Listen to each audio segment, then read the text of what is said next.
we're going to try this thing tonight. We got people out there listening to us, watching, Probably. dancing. Maybe. Let's Maybe hope. not. We'll find out. Oh, I had a way to open the show tonight, and it's just kind of one of those nights. I forgot. Welcome to No Driving Gloves, coming live to you from John's hotel room and Derek's house. Like that? Yeah. Welcome to No Driving Gloves, July 6th, 2022. Wow, did we just... Episode 200 and something teen. There we go.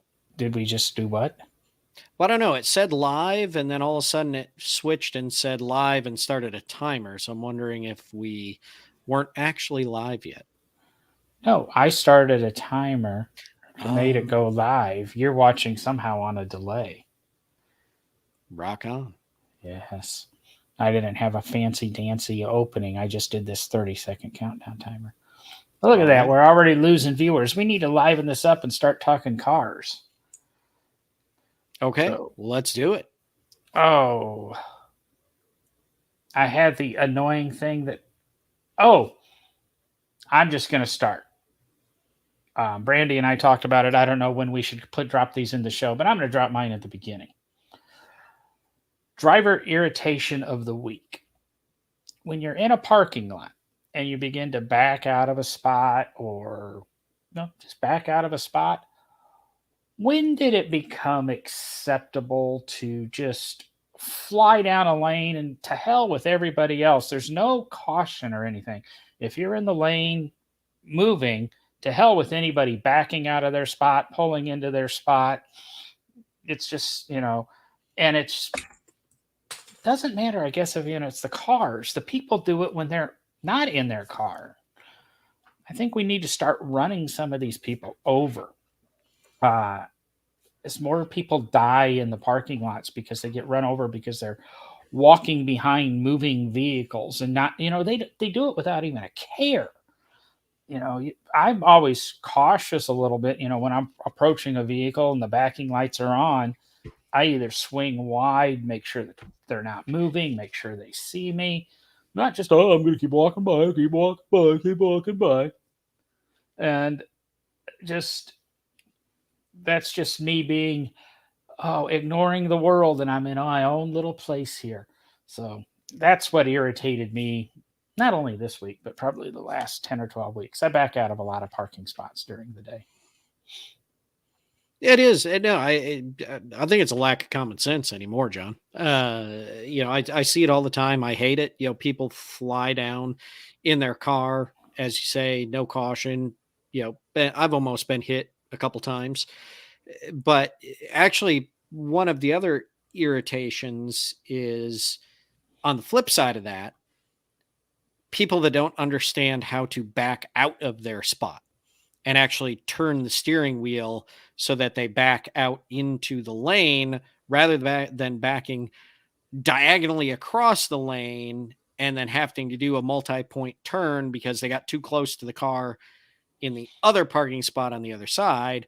Or in the case of this past Monday on our way back home from Ohio, the teenager in his Chevy pickup truck that literally backed nearly straight out of his spot backwards while we were trying to load the kids in the car that he had just seen getting in the car.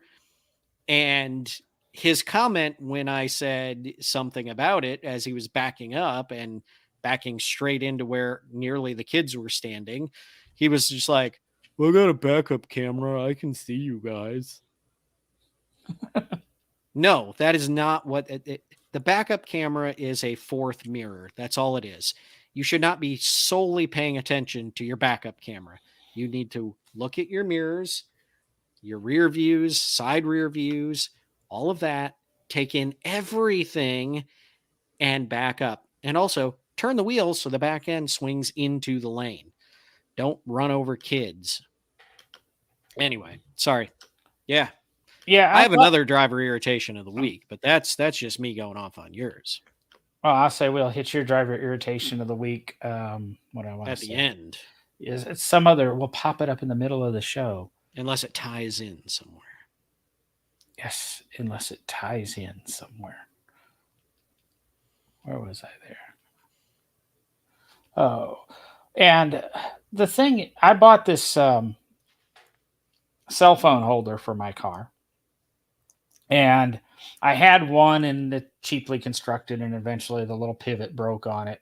So I bought another one, and it actually mounts much better in the car. It's center mounted. I can see it better. When you punch it, the thing doesn't move, except where it positions the phone, it blocks most of my screen in my car. Now, I don't have a touch screen or anything, so it's not that big of a deal, except when the backup camera's on. So I either can't have the phone in if I want to use the backup camera. But what I'm finding I'm doing is I'm going ahead and putting the phone in where it is, blocking the screen. And guess what? Using my mirrors and looking behind me, and it works. It's amazing that such a complicated or a procedure they've made overly complicated um, is so easy. So, Meh. Sorry, what are you doing, John? I have a touch screen and I forget that I'm using the.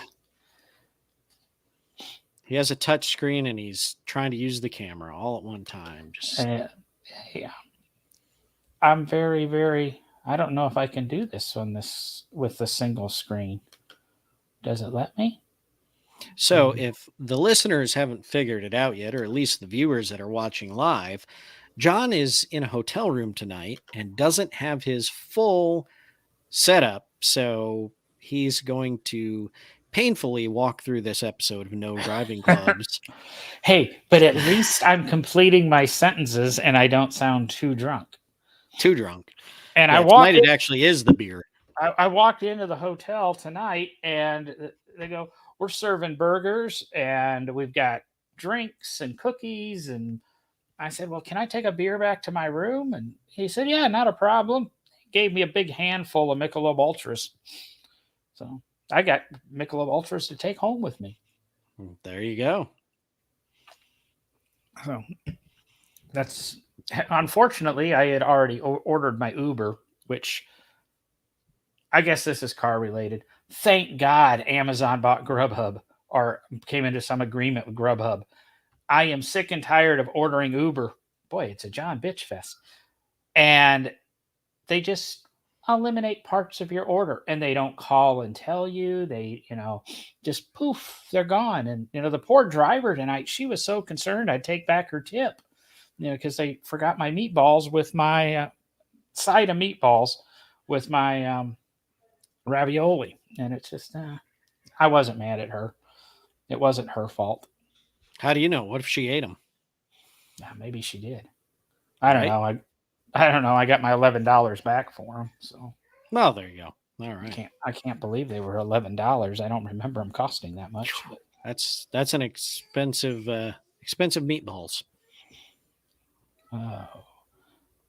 And since we're talking memories, let's see if this works. Memories. Is that sharing properly? We really. I'm not seeing anything. Oh, too bad. Let's see here. Oh, I got to push this button now. Now it's showing. There we are. At Landers McCarthy in Fort Payne, Alabama, they have this. Brings back a lot of memories for me. Mercury Marquis station wagon, $23,000. It's a 77. The headlights actually work because I've seen it on the lot and they actually do close. I don't know why their pictures show it open, but so you can see that it has headlights. Yes. But it's got the fancy back seats and it's got the ones nobody ever remembers. Everybody remembers the GM rear facing back seats. You sit in the way back and you look at the cars. The Mercury had the ones that faced each other, didn't it? Yep. Because my Yeah. my grandfather had I think the 78 model of this car. And instead of the beige wood paneling, he had the darker wood paneling. But other than that, it's pretty much the same dang car. There's them fancy There rear they are. seats. Yep. Yeah. And I remember once we had the seats up like that, and I stuck my hand behind it and got my hand stuck back there, and it eventually got me out of there, I guess. I would have left you in there. Yeah, probably. Because you're a nice guy. Exactly. But I just thought I would throw that one out there for all the Malise listeners and say, it said Landers McCarthy, Fort Payne, Alabama. They also have two square body Chevys, a mid 90s Suburban, and a 92 Cadillac Brougham. If you're in the market for Ooh, anything, dang. they just got the Brougham in, and I'm going to be in Fort Payne next Thursday. So, and if you're there, it's just down the street from Will's, kind of, sort of, maybe. Yeah, just around the corner, 3 hours, whatever. I came Fort Payne to Center, then I swung by Will's shop last week. So Yeah, Will's out there somewhere. yeah, he just messaged me, so I don't know what he's messaging me about. He probably goes, "I want to be on the show," and I didn't send him a link. No, I think he was talking to Jason. Oh yeah, that's what it looks like. Speaking of memories, remember when Will was on the show? God, he never showed up. He was just always so busy. We can still make fun of him. We can, but he's a nice guy. Hopefully, he's still having a good time out there. I guess we should probably say nodrivinggloves.com/grip. Find out all about his next autocross. I know nothing. I don't even know if he's got it posted, but I'm sure he's got a July edition of his autocross coming up, and it's just getting bigger and better. And I need to talk to him because I think No Driving Gloves should chip in some prize money for him too, or buy a couple more cases of water or something. There we go. But I will not make the event this month. I'm sorry. I will be in the throes of moving. I likely will moving, not be moving. there either, Will. So we were kind of talking memories, weren't we? Yeah. Sorry, I'm just pulling up some of the information you sent. There we go. Yeah, that's kind of Alright. why I popped up that way again. Is it makes me think of my grandfather a little bit, and ironically, my other grandfather, he car I'd love to have gotten off of him. He had a 80 Eagle, a little four-wheel drive Eagle. Mm-hmm. Drove that all the time. Before that, he had a AMC Spirit, I think it was, little silver car, and then he got the Eagle, which the four-door sedan. He was a farmer, and I'm sure the four-wheel drive was probably a godsend to him. And then I think my uncle got the car after he passed away, and probably beat the hell out of it as a farm vehicle until it eventually died. It's funny. You have these memories of cars in your family, your grandfather's, cars. And I guess thinking back, I don't think I have that. The only thing I can remember that I wish I still had, or that I had the foresight as a kid to save, was, and I don't even remember right now what year it was, but kicking around the farm when I was a kid was the old Corvair four-door sedan that, like, my mom and her siblings used in high school. And, after it was done, they were done using it. A couple of them, I think they just drove it around as, a car to use around the farm or, run into town and stuff. And then eventually it just got parked, right? And just sat around. And it kicked around probably into my early teens, I would think. And I should have probably said, hey, I want that. And I never did. And I don't know why. I still kick myself to this day because I know it just got hauled off by some scrapper or something, and it's long gone. But I don't have any cars that like I remember my grandpa driving, or like I remember what he drove and what they drove, even my grandma. Um, but none of them are cars that today I'd be like, oh man, I got to have that. It's something that brings back memories, things like that. I cannot honestly think of a car that anyone in my family had that I would say that about, like you're saying about your grandpa's.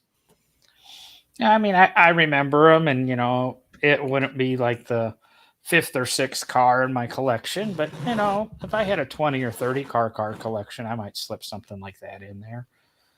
Um, they had the nice old New Yorker, and but it's kind of weird that you know my grandfather and my uncle and that. I mean, they got every dollar they put into those cars and trucks. They drove them into the ground, into the ground, into the ground. Their tractors, on the other hand, they kept them perfect. They'd wash them, they'd wax them twice a year. When they traded them in, they were almost better than new. There was always a waiting list for when my grandfather was trading a tractor in, but their cars ran them into the ground, ran them into the ground, and not that they ignored them or abused them, but they got like I said, every dollar out of them, and to the point they became Flintstone mobiles, and you would pedal them around with your feet out the floor, and but just It's funny that you say that, because honestly, my memories of my grandfather, at least on my mom's side of the family, are from the farm, growing up as a kid. And so that's actually like everything I would hope to have as a keepsake memory that I remember him through is farm equipment, right? So the John Deere Model H that's still on the farm, sitting in the barn, covered up with sheets. The Although I guess I never knew it in running condition when I was a kid, but there's an old threshing machine that my mom talks about all the time running when she was a kid, and of course Grandpa would have been using it with the kids. And like his drill press that's still in the tool shed, as he always called it, the tool shed. There's his drill press that I'd love to have someday, just because of that connection that I had with my grandfather. And so it's kind of funny, my memories aren't about cars with him, it's about the farm and the equipment. yeah, I've got the old my great grandfather was a tool and die maker for International Harvester. My other great grandfather, I believe, was a tool and die maker for John Deere. And at some point in my great grandfather's life, he built a sharpening stone and a big wheel that's probably 3 feet in diameter, and bin that would hold water, and you'd pedal it. And I've got that from him, and it's in my warehouse, and I might be able to display it at the new place. It's just I don't know what I'm going to do with it, but it's just something, like you said, it's little things like that that remember. Sharpen your kitchen knives.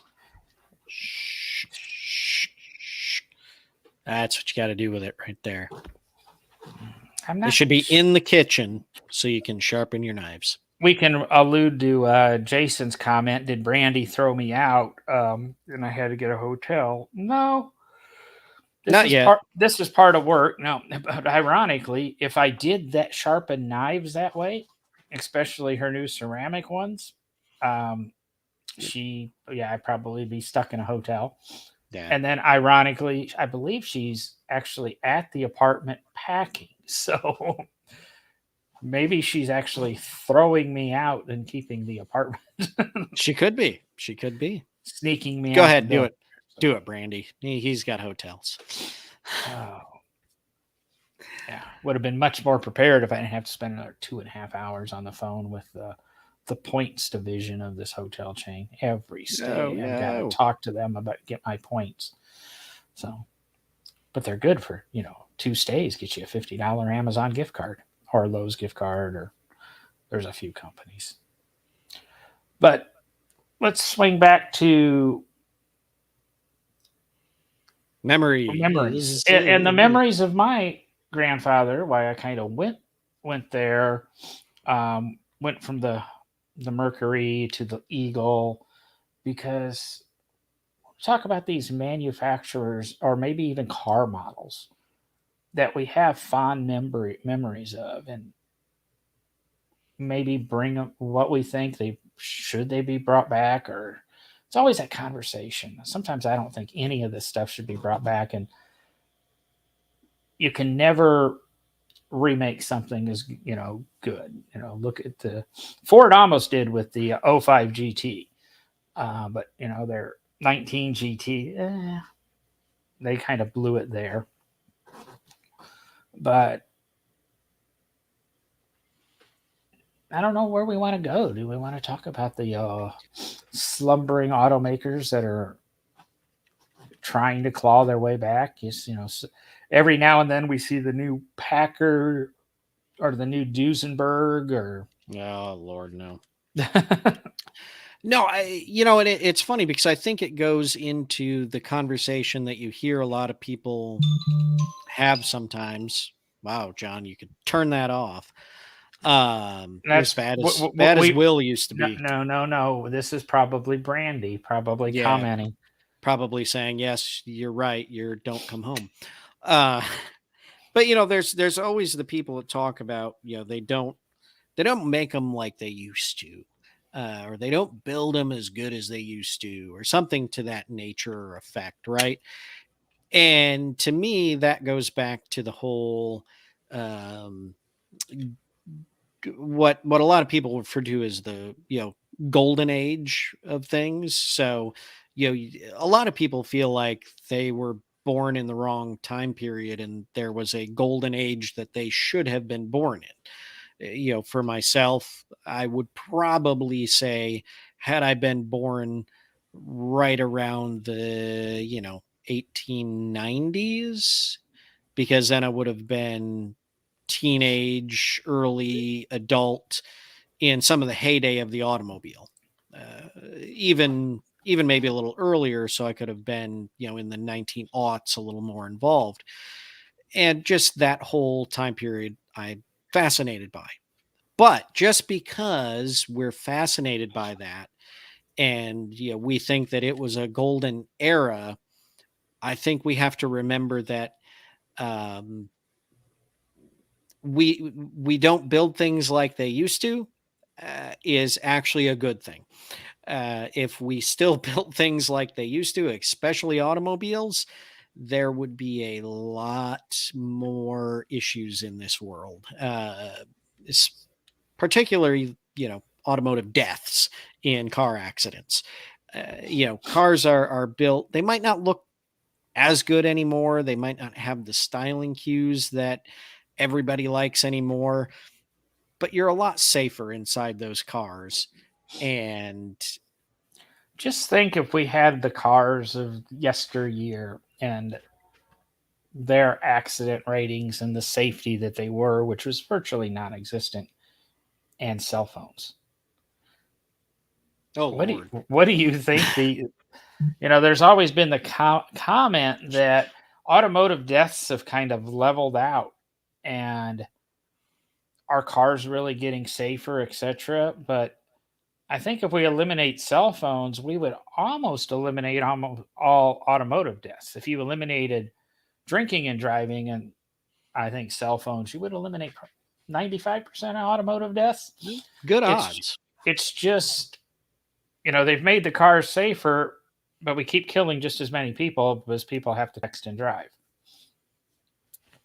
John. Well, I don't know that we're killing as many people. You'd probably have to work out the percentage rate, right?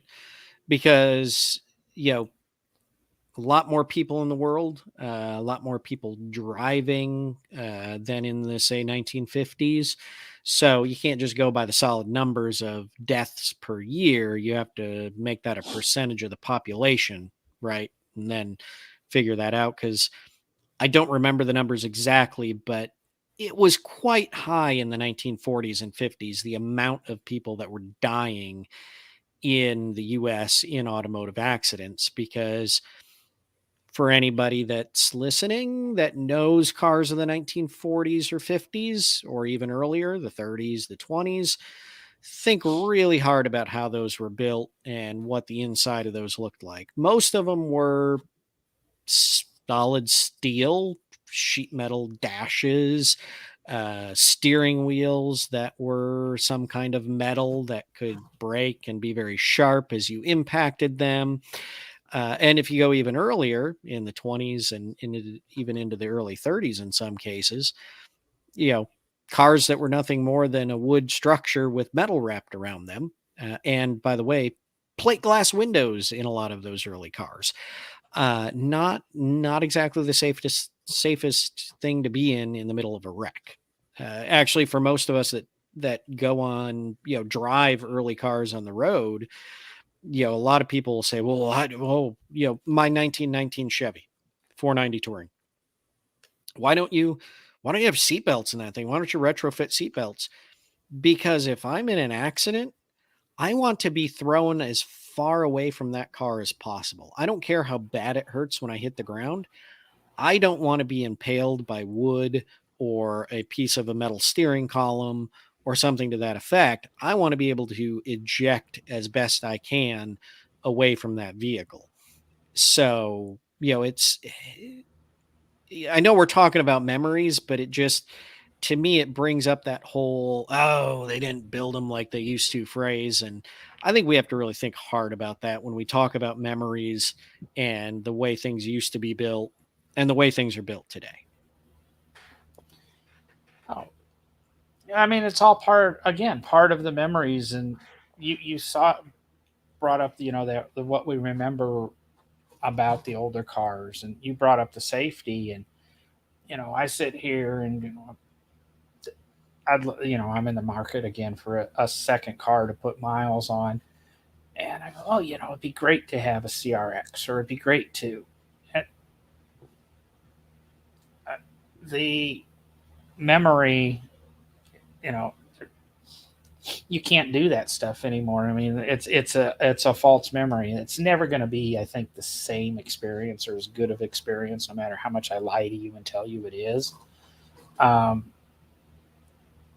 it's just cars have gotten so much better, not only safer but easier to drive, easier to control, more comfortable and compliant. I mean, I compare the Mini S a lot to my CRX SI. I think it's probably the current version of that, but they are worlds apart in being cars. I mean, this Mini's so heavy, it's big, it's I don't know.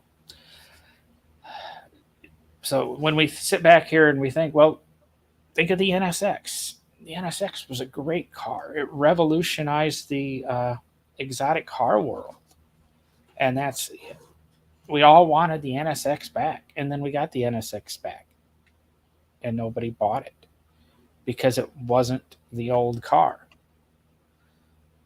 Um, what else do we have that's kind of similar to that? That we wanted it back, and we got it back, and it's just Yeah. not. Yeah. One of my, I will say one of my least favorite yet still kind of want to own one, at least for a little while, cars.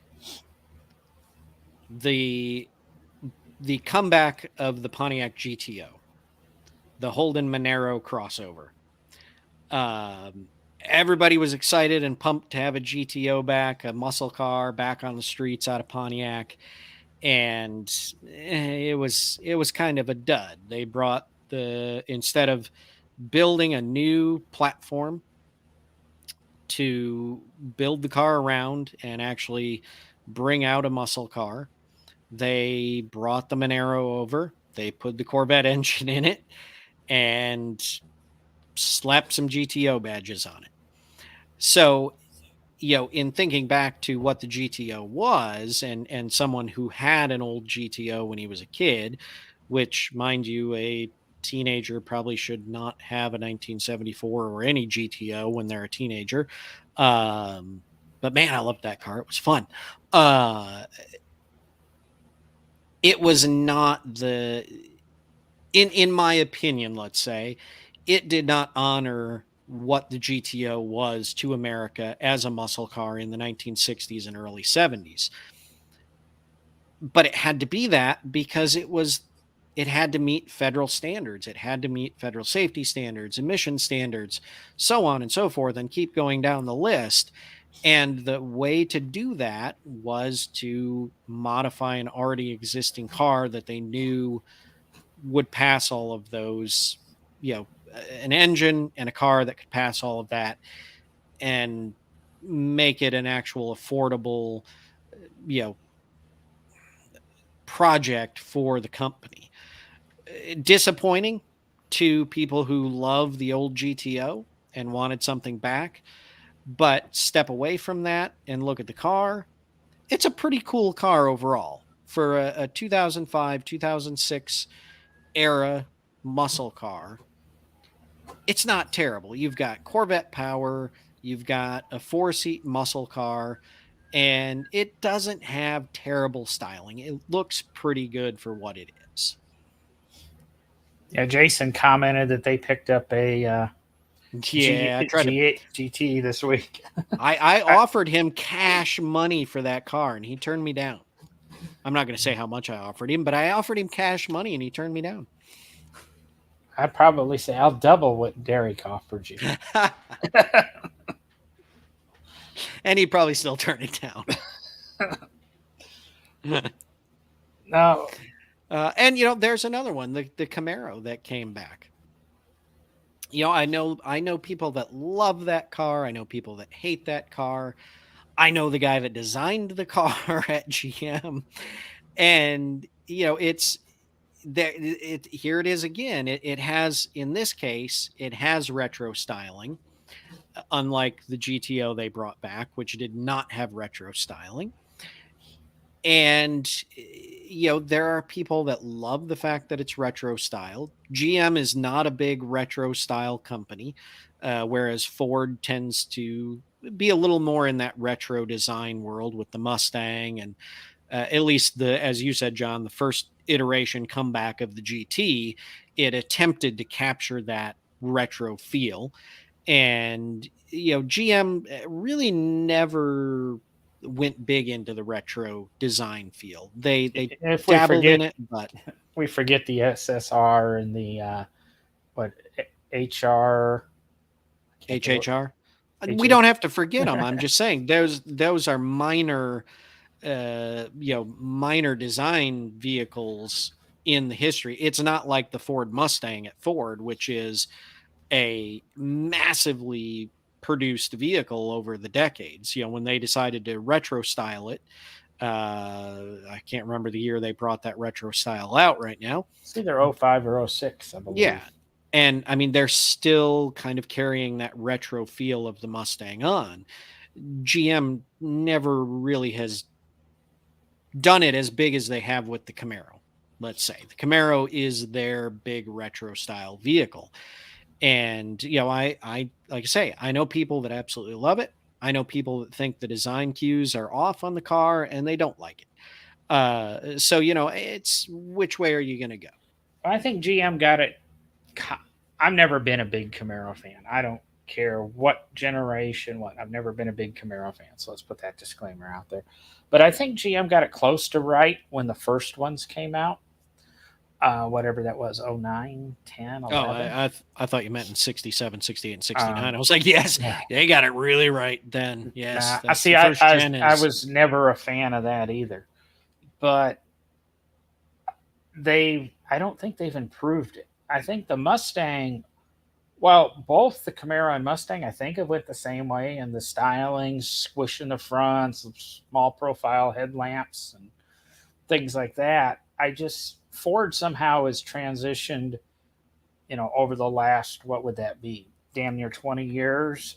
Yep. And convinced it's went that way. General Motors, it just kind of seems kind of went to the parts bin and then designed around it and designed around it. And, I can't believe there's been 3 generations of that Camaro since um, whatever it was, 10. And really, the Mustang's only on its second or third restyle since '05. And what I don't understand is '08 to 2022 with the same damn car, Fiat or Stellantis. I mean, the Challenger is still one of the best selling cars in that segment. I know it outsells the Camaro. And other than changing the taillights, have they really done anything with that car? Not a lot, but that brings up something I saw the other day, and I thought it was a very interesting, and I want to know more, but I know I'm never going to track the car down and I'm never going to find out about it. But I was on my way to work in the morning and I was on 40 headed west out of Nashville after the 24-40 split, just before my exit to get off for the lane. And I noticed a Challenger coming up behind me, but it looked very strange. And I noticed it had a roof rack on it and 2 fairly large off-road tires on the roof rack. And I was like, this is interesting. And so I kind of slowed down a little more than normal to take the exit and get up beside me. And again, man, I wish I knew more about what this person was doing and kind of what they're, doing with this Challenger, because they had put a fairly large wide body kit on the rear end for the quarters, and it had street tires on it at the time, but you could see it had a bit of a suspension lift, and those tires that were on the roof rack were for the car. They were for that car, and the car was pretty dirty and wasn't exactly in pristine condition. It had some dings and scratches and things like that. I honestly think someone was using it as like a off-road endurance vehicle or something. Like I say, I wish I knew more about it because it seemed really interesting. Was tempted to continue following it and chase them down, but anymore these days, you don't know what had happened if you try to do that. And I had to get to work. So, Well, that's that's a whole niche of cars that's becoming popular because Porsche's reintroducing a 911 Safari, Lamborghini's introducing a Safari edition of the Huracan, and it's Safari edition of the Challenger, and it's not that outlandish because you can get an all-wheel drive Challenger. So, I mean, you can still lift a two-wheel drive vehicle, but it's different. I mean, it's not. I guess I've also never seen a gasser. Take a new Challenger and make it into a gasser where you hike up the front end. But yeah, just get a good. Well, actually, I mean, well, they don't hike up the front end, but I mean, if you get the, what is it? Which package is it? Is it the Hellcat or the one that comes with the whole drag, the whole box with the drag, the old drag pack kit? The Demon used to come with it. Had a drag pack kit for it. I mean, you were getting kind of close there. You got the skinny, narrow front tires and, all that. So you just get that. You lift that front end, give it a little gasser go. Yeah. Not that I'm a fan of the gassers. There's a memory I would like to forget. Gassers? What's wrong with gassers? It's just not a style I like. There's nothing wrong with them. It's just not a style I like. I mean, yeah, that's right. They sit too high for you. You like those mini trucks. I forgot. Yeah. The frame ain't scraping. You've been taken. Wow. There's also another bumper sticker from that era, but he probably can't say it anymore. Probably too politically incorrect. I probably wouldn't. No. Yeah, I probably would because I'm dumb like that. I'm not going to, but I probably would. Oh, Lord. So So what other memories are there? What I mean, we're going down the path of the Challenger and that actually the Challenger and Charger thing, and you starting out with the Mercury wagon makes me think of the Magnum, the Dodge Magnum. I remember the I Magnum. I really, as a station wagon, I really liked the Dodge Magnum. It had a good look. Oh, I thought you were talking like the 77 Magnum. No, I'm talking about the newer, the Dodge Magnum wagon that was out. Yeah, damn reuse of nameplates there. Well, there again, reusing nameplates. We've talked about that on the show before, right? I mean, and think about it like one of the ones what we talked about within the last, let's say, 10 episodes, Ford Lightning, right? Yep. They're going to use the Lightning name again on a truck, but it's going to be electric. Yeah, that's because they listen to our podcast, you see, and they realize they misnamed the Mustang Mach E, and it should have been the Show E. So, Exactly. still think that would have been a better name for that. Yeah. CTS wagon is best looking wagon. Yeah, I'll agree with that, Jason. I think I've mentioned on the show before. If I was to own one, I'd like the CTS-V. I don't think the CTS wagons aged that gracefully. I just saw one today, as a matter of fact. It was a 3.6. It wasn't the V. But I just don't think that car, I don't think the CTS or the CTS wagon has aged that gracefully. It's just. See, the CTS coupe to me, killer lines. Black, dark tinted windows. That's where it's at. My stepfather had a CTS coupe, and I don't know. That was probably about the same time I got, I don't. It just, I think the ATS coupes actually look better, and I don't know why, but the CTS just kind of is big in the wrong places. It's got a big butt, and so did the wagon, and the wagon had those really really fat C pillars, and I'm not saying that the Magnum wagon was much better. It had its challenges too, but I don't get me wrong. Back in 12 and 14, I would have, given a lot. We'll say for a CTS V 6-speed, blah blah blah blah blah. But I don't think I'd be on the boat to buy one today if I won the $400 million lottery this weekend. I'm not going, that wouldn't be a car that would be in my top 100 to buy. Seriously? Wow. It would be in mine. It would be in my bigger question though, seeing John just said it does have a big butt. Does Sir Mix-a-Lot approve? Because if Sir Mix-a-Lot would own it, I mean, you got to own it, right? I don't think he discusses it in the song Cars. Well, maybe we need to get him on the show. And really, that butt ain't round. Well, that's true. It's very angular. But the question is, does it got it going on like a turbo vet? I don't know. Dial 1-800-Mix-a-Lot. Speaking of memories, we just lost any millennial that listens. I don't know if we would have necessarily lost a millennial as long as we kept it into Baby Got Back. But if we started getting into Testarossa and My Hoopty and My Benzo. Yeah. Yep.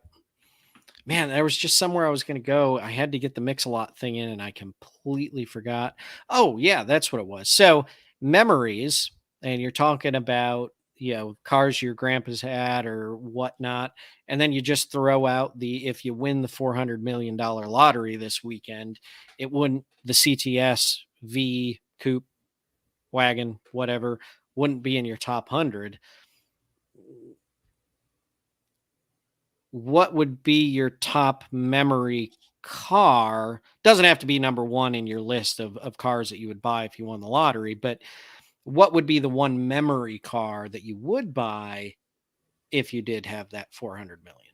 I would imagine anybody in the chat could answer that question when it comes to me. I think Uh, we have like 2 people in the chat tonight, John. yeah, but I imagine either one of them could go ahead and say, John's going to be right out there to buy a second gen CRX. There you go. I kind of assumed as much, but you never know. When you got 400 million, you Oh, could have it's had going to, one that bumped up because of sentimental value. nope, it's going to be a CRX. And then I probably, I'd like to have the lower Isuzu again, but I might lean to an S10 this go around if I had 400 million. See, Jason said CRX, probably just a little bit of a time delay there. But I can't remember how I was going to go. But what's yours? Since we're just throwing that out there. Oh, top memory car? I'd You probably got have to. got 400 million. You're gonna check. What would be your top memory car, and would it change if you had $400 million? No. To the second question, no. I would hunt down the. I found the VIN number recently of the 74 GTO I used to own, and I would hunt that car down again because it's the one car that has been sold that we didn't keep, and now I'm like, wish I still had that car. Jason, the Beretta, and it wasn't a GTU, it was just a GT. But no, the Beretta wouldn't. I'd do an Indy before I did a GTU though. Yeah, if I was to get one, it'd have to be the GT. It would have to be a 93 black with the Beretta GT teal and purple decal. The only thing I would change is I probably would try to hunt down one that was a 6-speed. Mine was an automatic. 6 speeds were a little more fun.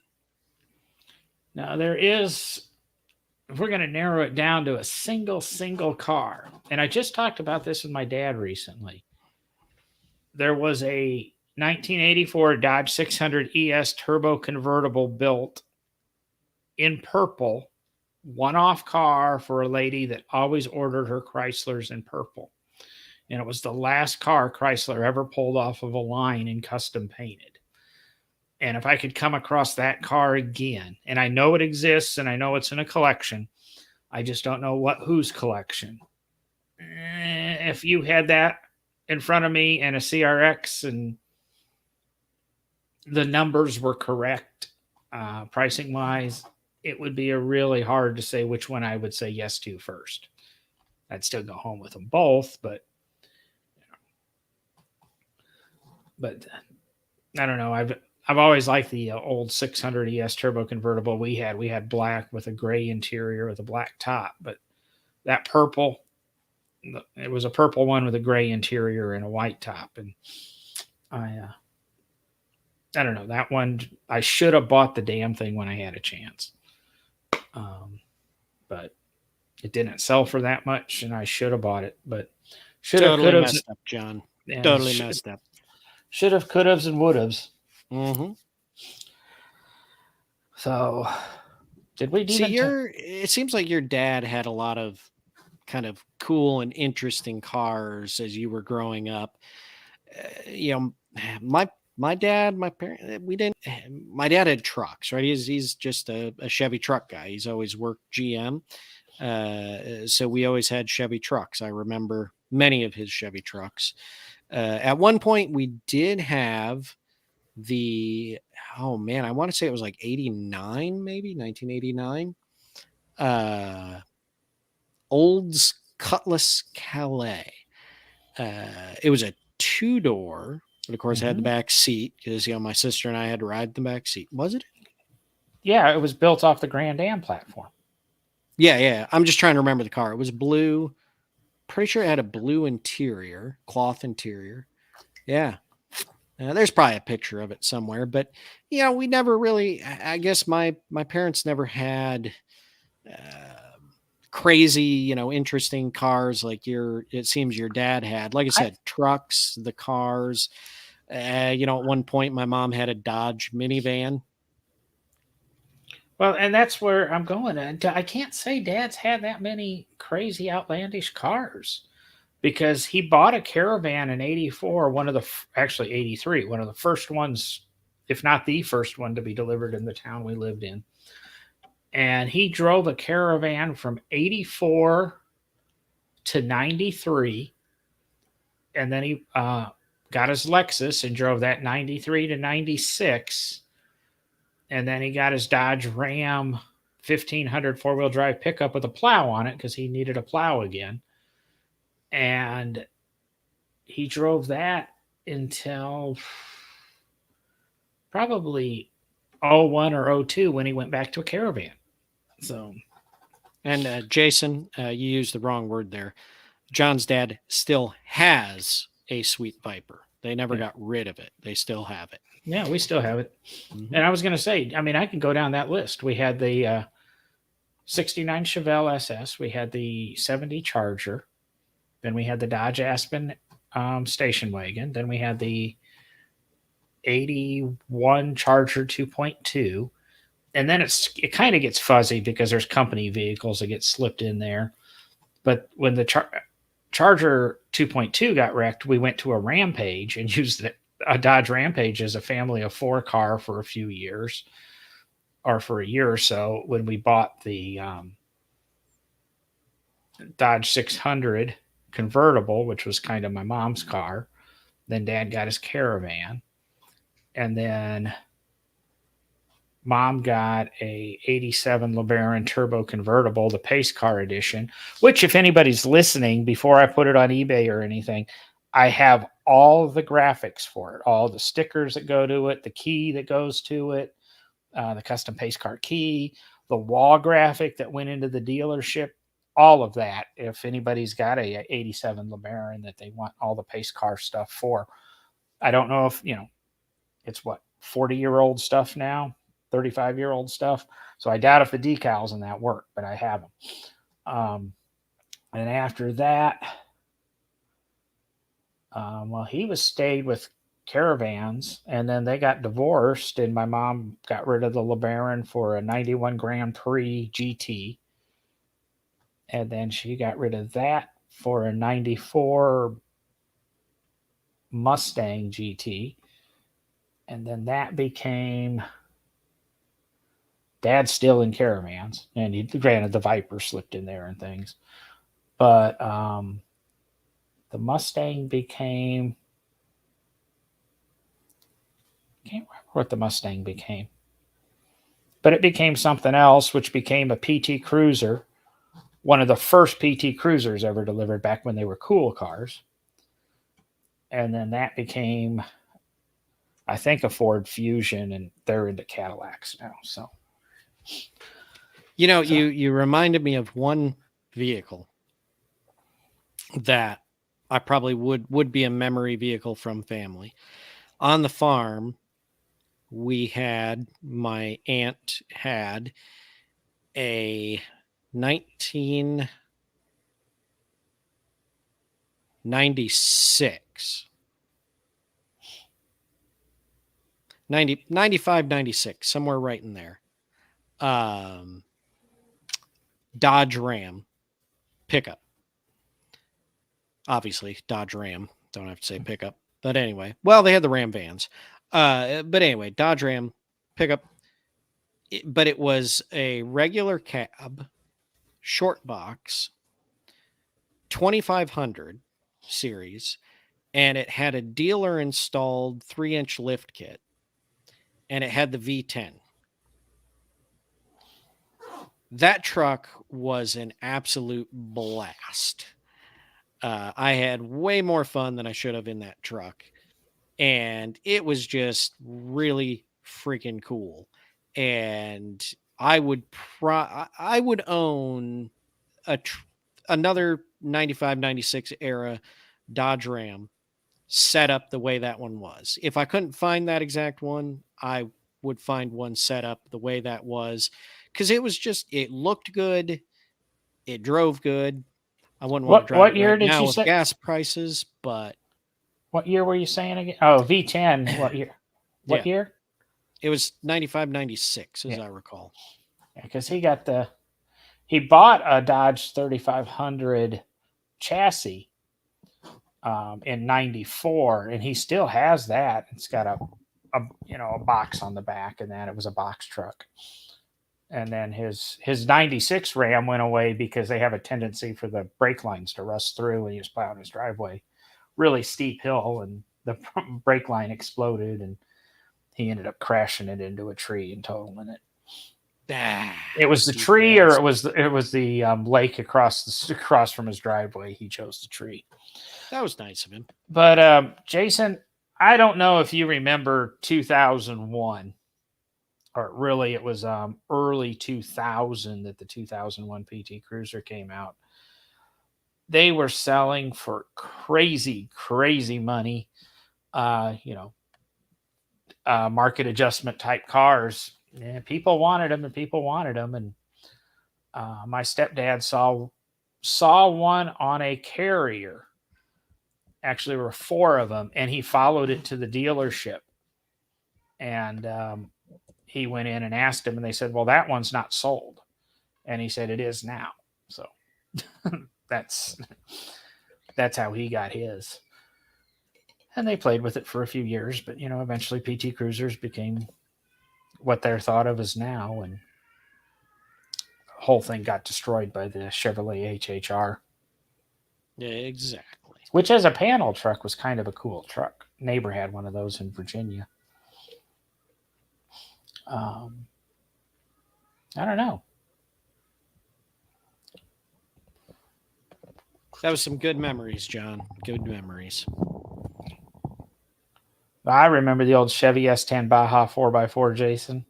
They were interesting. And what was the two-wheel drive version of basically the same truck was the Durango, wasn't it? Wait, what? Say that again? Well, you remember the Chevy S10 Baja that he was talking about here. It's a 4x4, and there was a two-wheel drive version. Didn't have the roll cage in that, but it was kind of and I want to say it was the Durango, but it was just a custom paint job and some custom wheels, and it would say it down the side of the bed, above the body line there at the rear corner of the bed. But I don't think it was Durango. That doesn't sound right, because the Dodge would have already been using the Durango name in the 90s. I'm trying to think of what they even called the Durango.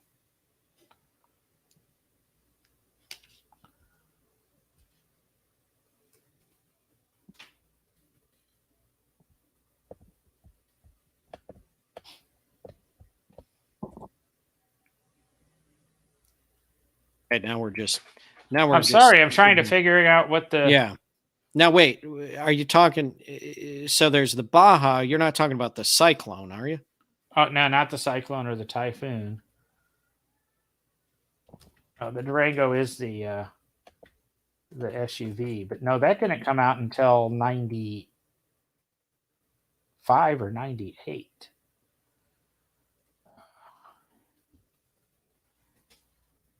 All right, I'm going to look this one up, and then we'll go ahead and clear the show. Wow, I do not. Yeah, there it is. I do not remember the Chevy S10 Durangos. Huh. I found them. Yes.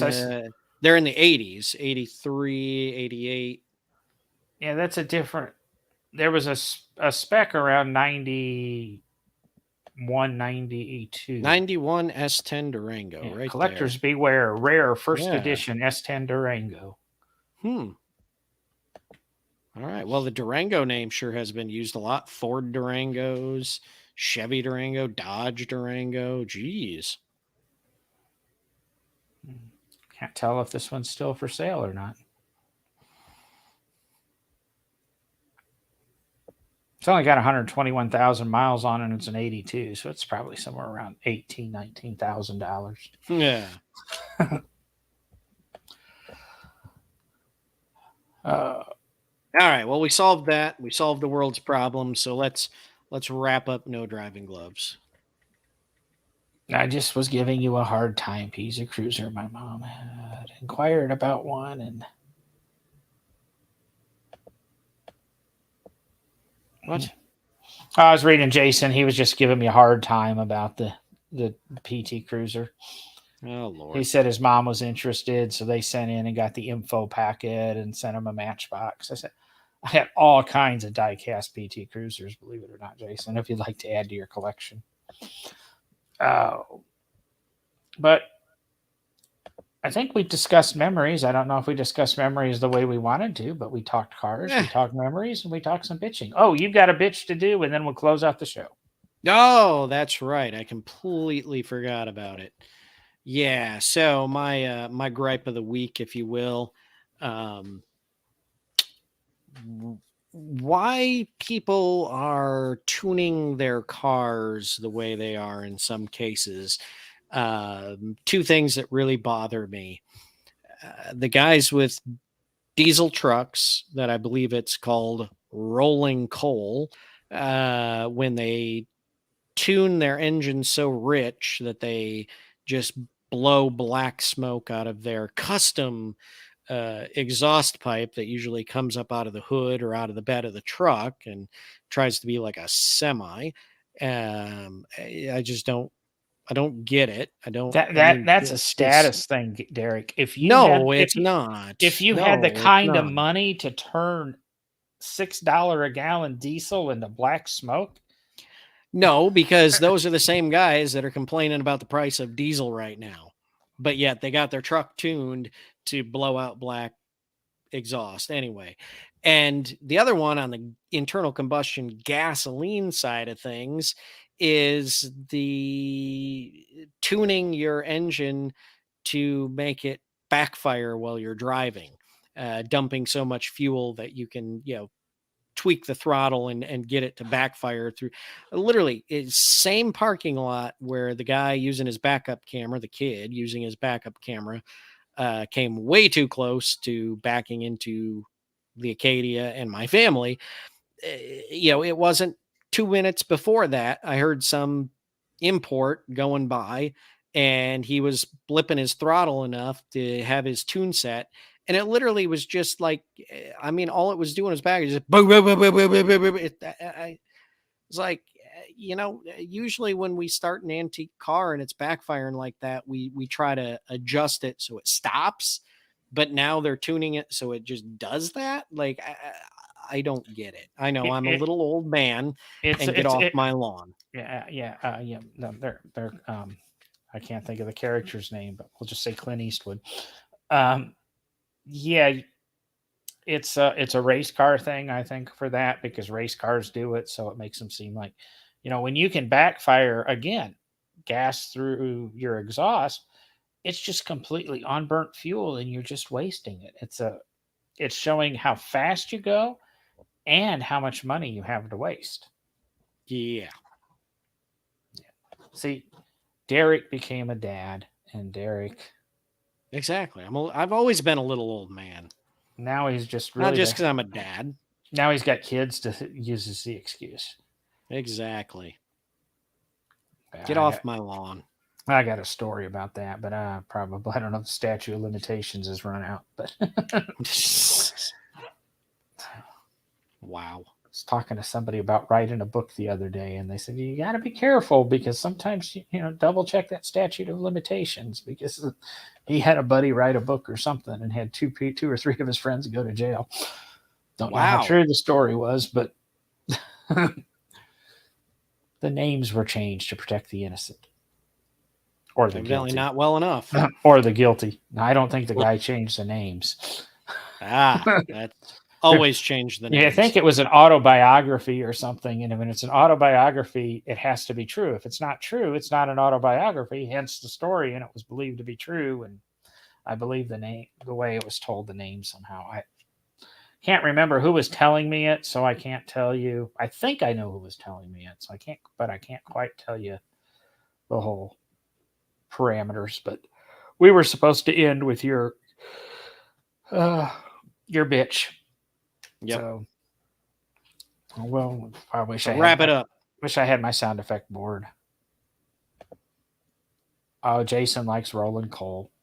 With that, I'm going to get out of here. I'm done. Later. I'm done. Wait, nope. See you next week. Calls to action, nodrivinggloves.com.